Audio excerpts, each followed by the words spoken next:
Hello guys, good morning ug mayong adlaw kaninyong tanan. So ani ata karon sa Barangay Rizal no. So mao ni akong ipakita sa inyo ang Rizal Elementary School. Inaani siya ka limpyo ug ka peaceful ang lugar tapos nindot siya ang view.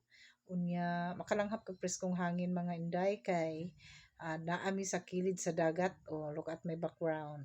So naami sa kilid sa dagat, makalanghap kag preskong hangin nga gikan sa lawod. Unya ang mga bata makita gyud nimo murag walay mga problema no kay ang palibot peaceful ug nindot kaayo niya linaw kaayo sa utok ba, hapsay kaayo labi na og kanang ang tempo sa panahon nindot kaayo mga inday kay nindot pod ang ilahang pagdula-dula sa plaza.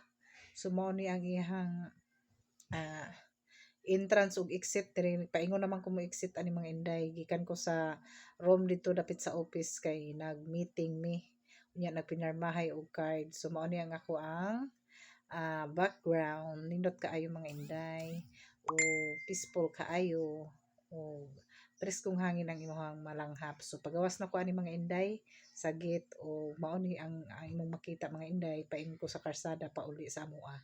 So kini siya mao ni siya ang exit na anak ko